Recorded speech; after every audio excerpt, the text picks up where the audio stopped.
believe that has been happening. I mean, it's the first time really in Iran we see that the supreme leader is siding so much with the president that is at least not supported by a big majority of the population. And it's creating internal problem for Iran that has to be resolved, and this is not the place to debate it. I think I'll stop here. Thank you very much.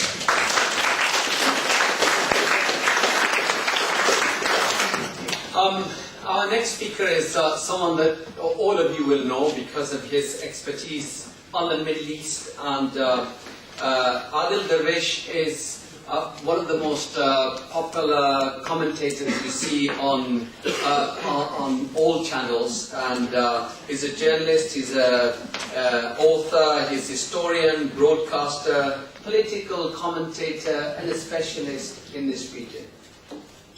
All over to you, Adel. Thank you very much, lords, ladies and gentlemen.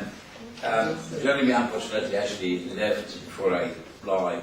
Britain has reduced 40% of its nuclear warheads from the 1960s until now.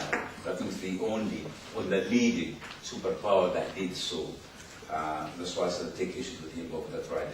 The second issue is the Iranians actually came up with the confessed, admitted to the presence of a second facilities in Qom because the British intelligence, the French intelligence knew about it, and they clearly, quickly preempted that. Secondly, the Iranians are spending a lot of money on the nuclear research. They have very poor refinery capacity, and they actually import quite a great deal of the oil, of the petroleum products. And if they spend this money on doing the refineries, perhaps then they can think about nuclear weapons. I'm a little bit sort of puzzled by this, the whole business of Iran is not intervening somewhere, it's not threatening anybody. What about actually Hezbollah, Hamas, the stirring trouble in Bahrain, Sudan, the smuggling of arms to Sudan by Egyptian borders have been called and so on. So we just have to be a little bit careful about intervention. Intervention might not be by arms, but the Iranians. I just want to speak to points really. I mean, is it desirable for Iran to have nuclear weapons? No.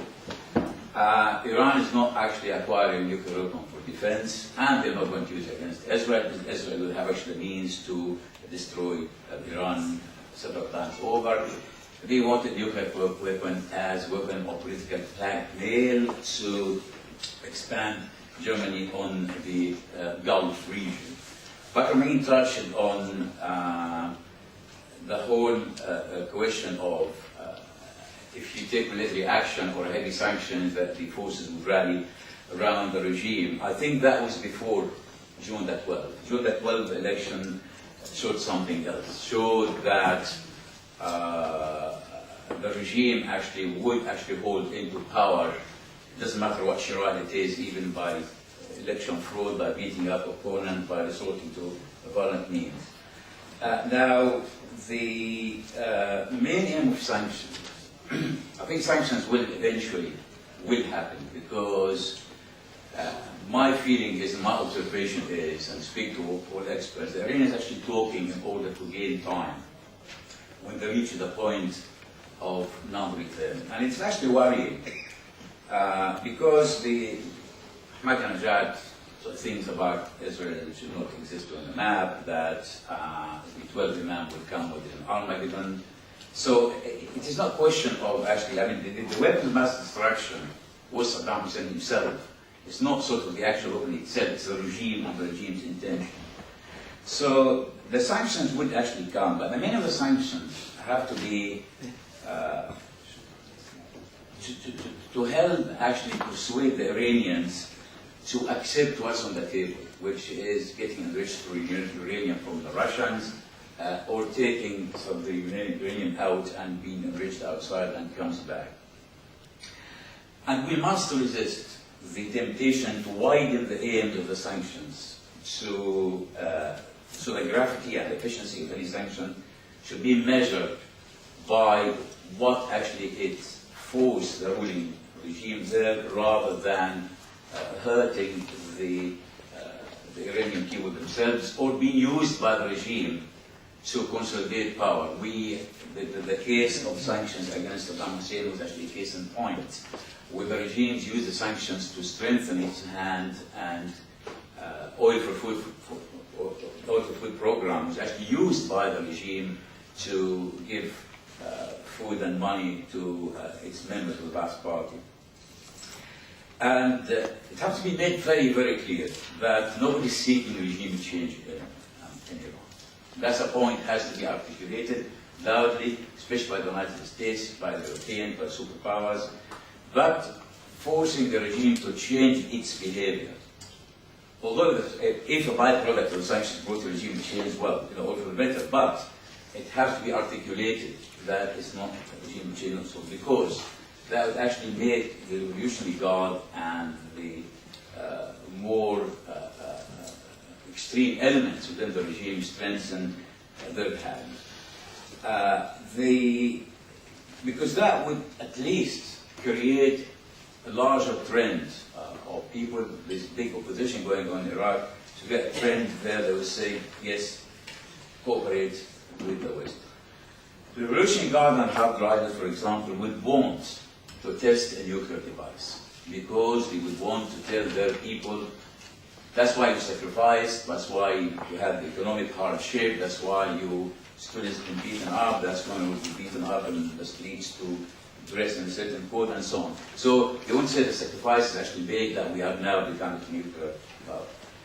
And the last 3 months showed, as Baqer said, that the regime main priority, not the welfare of the people, not solve the economic crisis, but to remain in power at any cost.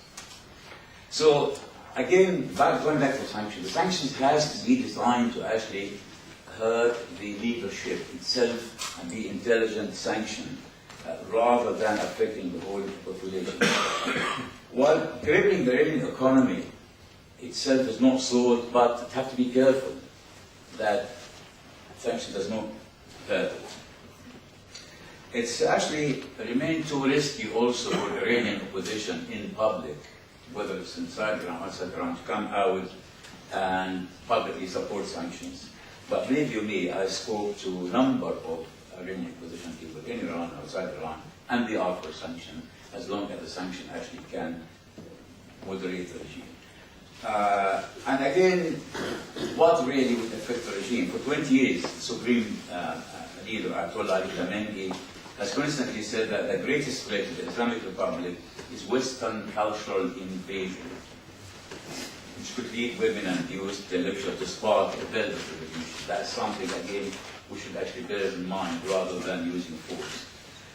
Almost any outside action that would further squeeze Iran's tyrants and put into question their legitimacy in the eyes of the world would be welcome, even at the risk of imposing additional hardship. That's the ambiguous position I understand from speaking to Iraqi opposition figures.